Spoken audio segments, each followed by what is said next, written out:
We got an Avengers coin pusher. Error 62. Let's figure this out.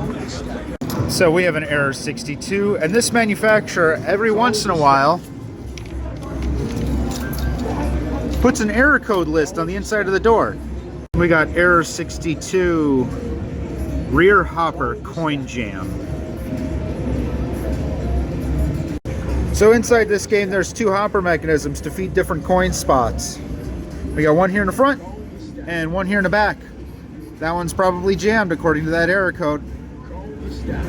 This whole setup, by the way, is also very similar to the one inside SpongeBob Pineapple Arcade, made by the same manufacturer.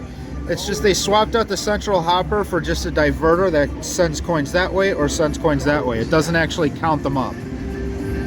There's also a version that replaces this with a conveyor belt system, because we don't have it installed here, but there is a card dispenser just like SpongeBob Pineapple Arcade.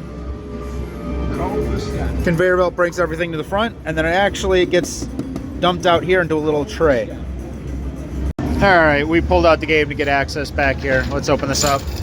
And with our back door off, our problem seems to be right down here. At least that's what the game's telling me.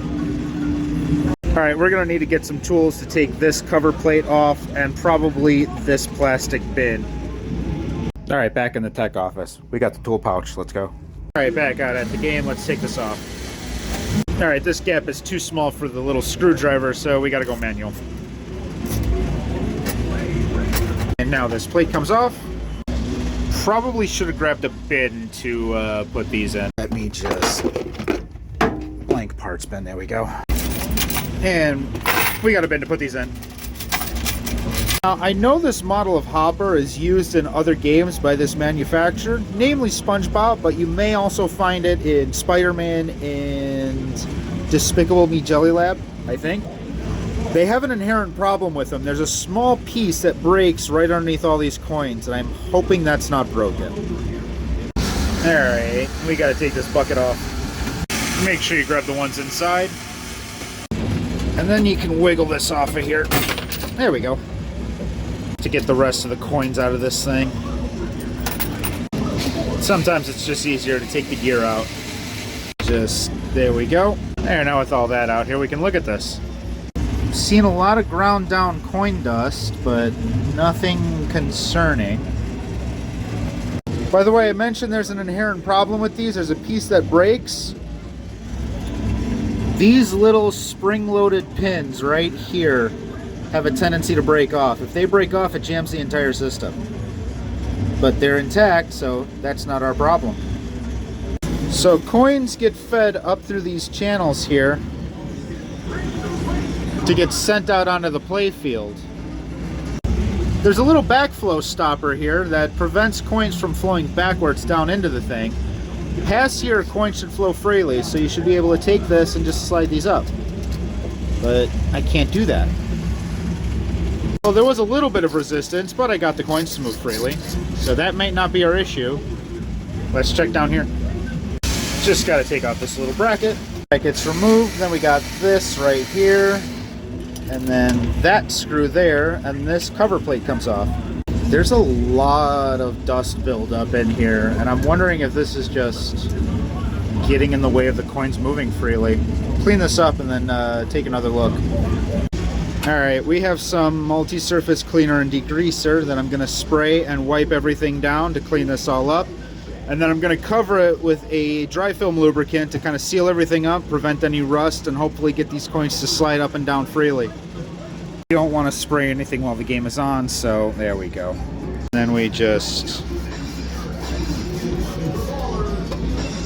get all in here and clean up all that dust.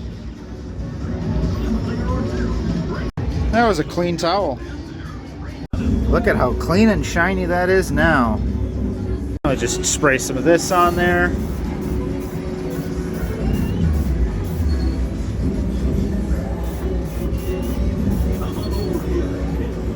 Alright, I've got the whole thing sprayed and kind of wiped down, so everything should be nice and clean, protected, and lubricated. I'm going to just try and feed some coins manually by spinning this so it feeds coins up the track.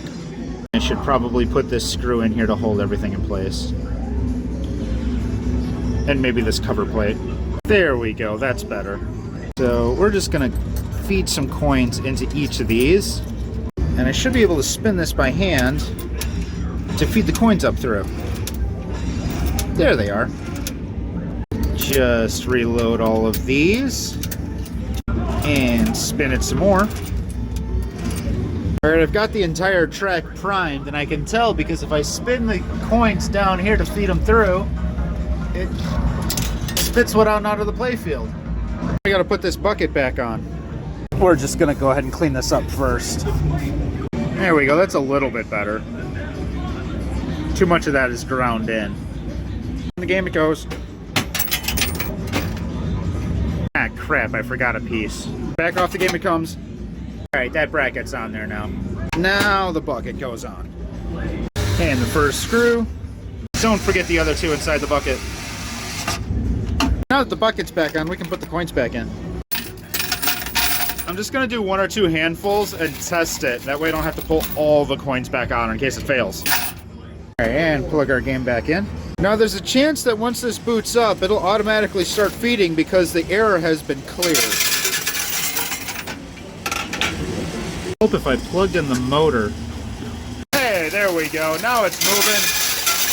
Look at those coins go.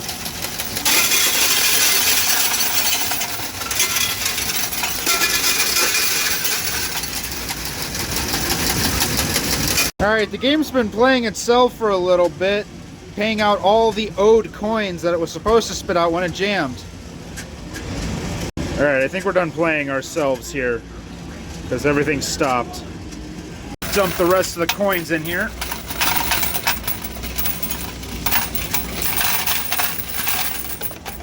There we go. Put this plate back on.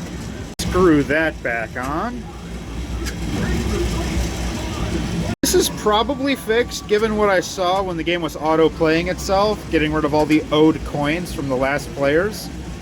But I'm going to go out front and test it just to make sure. Alright, we got a bunch of credits in this thing. Let's play it.